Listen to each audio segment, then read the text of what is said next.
comme un arbre planté près d'une source d'eau. Il me maintient, me donne ma stabilité. Sa parole illumine mes pensées. Et ni les doutes ni les peines ne pourront m'ébranler.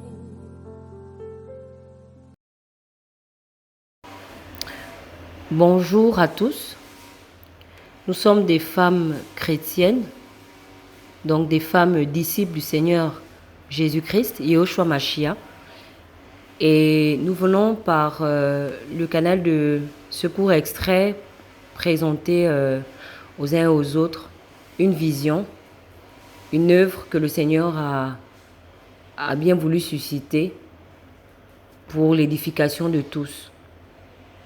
Donc je suis avec mes sœurs et cette vision en fait qui porte le nom de Femmes Disciples, c'est une vision, c'est une œuvre qui a débuté durant le confinement, les temps de confinement.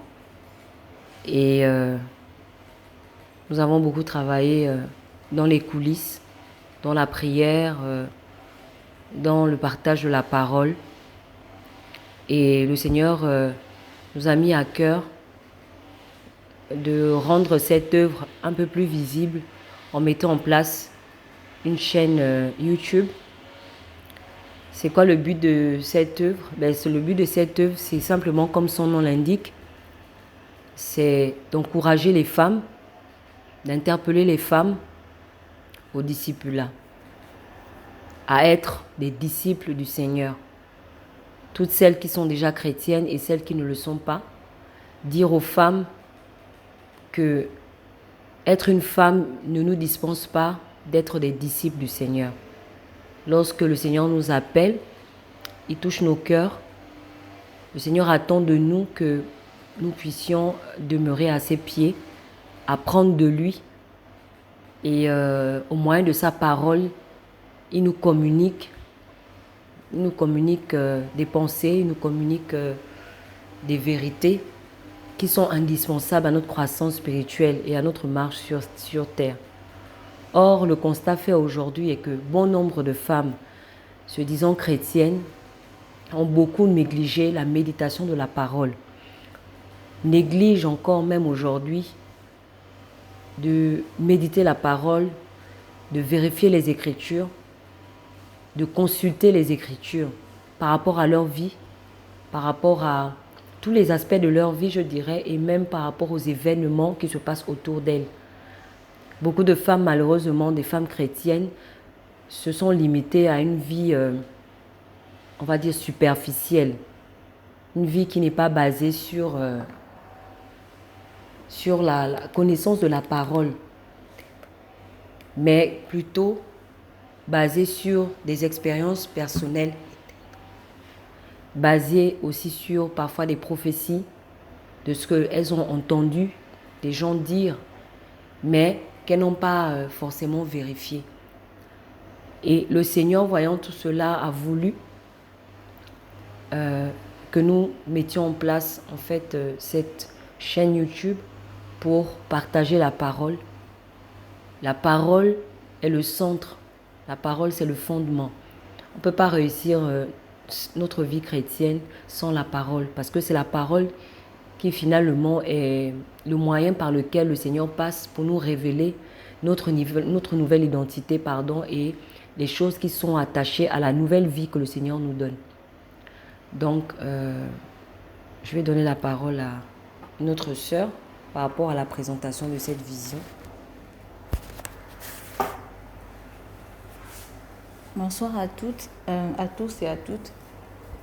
Donc, comme ma sœur venait de le dire, le but de la vision, c'est vraiment de bâtir les femmes, équiper les femmes pour que chacune puisse pleinement réaliser son identité en Yehoshua et entrer dans l'appel que le Seigneur attend d'elle, la mission que le Seigneur lui a confiées, que le Seigneur a confiées à chacune d'entre elles. Nous ne sommes pas mieux que quiconque. Nous voulons simplement être des vases utiles pour l'œuvre que le Seigneur a choisi de faire au travers de nous. Et nous voulons, avec ce que le Seigneur nous donne, vous transmettre ce que nous avons reçu, ce que nous avons compris, ce que nous avons expérimenté pour que, à votre tour, vous puissiez produire des fruits dignes de la repentance. Nous voulons vous transmettre la vie, nous voulons vous présenter Yahushua. La Bible dit que son nom est la parole d'Élohim.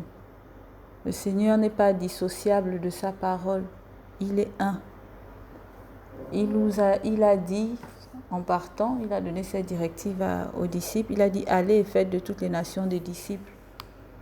Lorsqu'il a donné ce mandat, il ne parlait pas simplement des hommes, il parlait des hommes et des femmes. Le Seigneur voit autant les hommes que les femmes comme des disciples. Lorsqu'il nous touche, c'est pour que nous devenions des disciples, pour que nous travaillions ce caractère qui va nous amener à être des véritables disciples. Et c'est le sens même de cette vision. Femme, disciple. Femme, le Seigneur t'a créé femme, c'est vrai, mais à partir du moment où il t'a touché, à partir du moment où il s'est révélé à toi, il attend de toi que tu travailles au développement du caractère de disciple, que tu sois à son école, que tu sois à ses pieds, que tu sois à son écoute pour porter du fruit. Il ne fait pas de différence selon que tu sois un homme, selon que tu sois une femme. Il attend la même chose, autant de nos frères que de nous les femmes. Les fruits de l'esprit dont la parole parle, ce ne sont pas des fruits de l'esprit masculin, ce sont des fruits de l'esprit du disciple, simplement. Donc que nous soyons hommes, que nous soyons femmes, mes sœurs, nous devons comprendre que le Seigneur attend de nous que nous manifestions le même caractère que nos frères manifestent, que nous manifestions cette tempérance, que nous manifestions cette maîtrise de soi, que nous manifestions cette joie, cette paix qui est donnée par la vie de l'esprit. Et bien souvent, nous restons dans les émotions, nous restons dans la superficialité, et ce n'est pas ce que le Seigneur veut. Le Seigneur nous enjoint dans sa parole d'aller en profondeur, de le chercher. Il a dit au prophète Josué de méditer le livre de la loi, de le garder près de lui et de le méditer jour et nuit. Et cette méditation-là s'applique à tous ses enfants. C'est cette même directive qui reprend dans les évangiles lorsqu'il dit que l'homme ne vivra pas de pain seulement, mais de toute parole qui sort de la bouche d'Élohim. Nous sommes des disciples, mes sœurs. Nous devons réaliser que le Seigneur nous appelle à porter des fruits dignes de la repentance.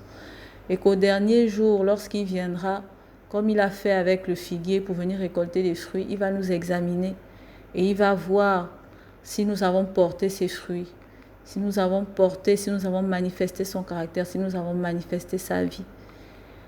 Et c'est la raison pour laquelle vraiment il nous invite au travers de cette vision, au travers de cette œuvre, à revenir à l'essentiel, à revenir au fondement, à revenir à notre appel premier qui est celui du discipulat.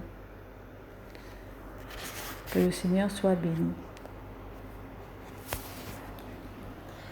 Alors pour enchérir ce que ma sœur disait, le Seigneur nous avait fait comprendre que chez certains d'entre nous, en tant que femmes, il y avait souvent cette confusion au niveau de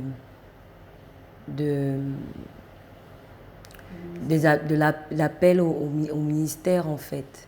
Comme nous le savons, la femme n'est pas appelée à exercer des ministères d'autorité, des ministères de la parole, tels que apôtre, prophète. En tout cas, elle n'est pas appelée à diriger. Voilà. Et cet aspect a fait que beaucoup ont négligé leur identité de disciple. Ce n'est pas parce que nous ne sommes pas appelés à diriger dans les assemblées, nous ne sommes pas appelés au ministère d'autorité, que nous devons négliger le discipulat. Le discipulat, ça s'adresse à tout le monde. Myriam Marie, qui était assise aux pieds du Seigneur, elle était assise en tant que disciple. Elle n'était pas assise en tant que pasteur, elle n'était pas assise en tant que prophétesse. La méditation de la parole, faire des recherches sur la parole, creuser dans la parole, méditer la parole, étudier la parole, n'a rien à voir en fait avec les ministères d'autorité. C'est simplement connaître son identité, c'est apprendre à connaître le Seigneur, c'est apprendre à s'enraciner pour faire face aux vents, les vents qui soufflent. Vous voyez, dans ces temps de la fin, nous sommes confrontés à beaucoup de fausses doctrines. La séduction bat son plein dans le monde. Et pour tenir ferme, la Bible dit dans Daniel 11:32 que c'est ceux-là qui connaîtront leur Elohim qui agiront avec fermeté. Donc la connaissance que le Seigneur demande aux disciples, ce n'est pas une connaissance pour aller exercer un ministère, pour aller ouvrir une assemblée, loin de là. La connaissance que le Seigneur veut, c'est une intimité qui nous permet d'être enracinés. Et un disciple, c'est quelqu'un qui médite la parole jour et nuit parce que c'est dans la parole que le disciple reçoit les instructions de son maître. C'est dans la parole que le disciple en fait reçoit des directives. C'est dans la parole que le disciple reçoit des éclairages. Lorsque le Seigneur est venu, il nous a touchés, il nous a réveillés, nous étions des esprits morts. Le Seigneur est venu pour nous ramener à la vie. Maintenant, dans sa parole, il a consigné tout ce qui concerne cette nouvelle vie. Nous sommes appelés à marcher en nouveauté de vie. Mais nous ne pouvons pas marcher en nouveauté de vie si la Bible elle reste fermée. Parce que c'est dans la parole que nous apprenons maintenant des vérités. C'est dans la parole que nous apprenons comment marcher, comment nous comporter, comment nous préparer par rapport au retour du Seigneur. Donc, je voulais rassurer tous nos frères, toutes nos sœurs, en tout cas tous qui nous écoutent. Femme disciple ne veut pas dire femme, tu vas ouvrir une assemblée, tu vas diriger une assemblée. On n'a pas vu dans la parole des femmes diriger des assemblées. Mais en tant que disciples, on en a besoin parce que nous sommes des mères. Pour éduquer nos enfants, nous avons besoin de la parole. Parce que c'est au moyen de la parole que le Seigneur nous apprend c'est quoi l'instruction des enfants. En tant qu'épouse, en tant que collègue, en tant qu'enfant de nos parents. Voilà, pour prêcher l'évangile, pour prier, pour intercéder, pour apprendre à lire les événements qui se passent autour de nous, les temps de la fin. Comment discerner tout ce qui se passe autour de nous? On a besoin de la parole. La parole du Seigneur est une lampe à nos pieds, une lumière sur notre sentier. On ne peut pas se dire disciple du Seigneur et négliger la parole, et ne pas la méditer, et ne pas creuser, et ne pas questionner le Seigneur, et ne pas aller en profondeur. Parfois, nous sommes très superficiels, nous connaissons 2-3 passages, nous les récitons, parfois ce sont les psaumes, nous lisons avant d'aller dormir, mais c'est bien plus que ça un disciple. Un disciple, c'est quelqu'un qui est à l'école. Donc quand on parle d'école, on parle de maître et élève. Et nous, en tant que disciples du Seigneur, nous sommes assis à ses pieds pour apprendre de lui. Et je veux dire, ce que le Seigneur utilise, c'est sa parole. Il nous éclaire par sa parole. Il nous parle, il nous instruit, il nous guide, il nous console. Il nous reprend par sa parole. Mais comme je disais au début, en tant que femme, nous avons beaucoup négligé la parole, peut-être par ignorance, peut-être par manque de connaissances aussi, peut-être par religion aussi, parce qu'on nous a habitués à ce que ce soit quelqu'un qui aille méditer la parole pour nous et vient nous dire, bon voilà, tu vas prendre 3 jours de jeûne, tu vas faire ci, tu vas faire ça. Et on a été habitués à ce que... En fait, on a été habitués à vivre aux dépens de la relation d'autres disciples. Alors qu'aujourd'hui, le Seigneur nous appelle à ne pas avoir d'intermédiaire. Nous sommes directement appelés à avoir cette relation, cette communion avec lui. Donc, en espérant que les uns et les autres seront bénis, encouragés par cette présentation, et on se verra très prochainement pour partager avec vous. Nous mettrons en ligne des témoignages, nous mettrons en ligne des partages de la parole sur des thématiques précises. En tout cas, tout ce que le Seigneur va nous conduire en tout cas à mettre en ligne, nous le mettrons. Et aussi des publications, des articles, en tout cas tout ce qui concourt à notre édification. Que le Seigneur vous bénisse et à très bientôt. Amen. Que toute la gloire revienne à Elohim.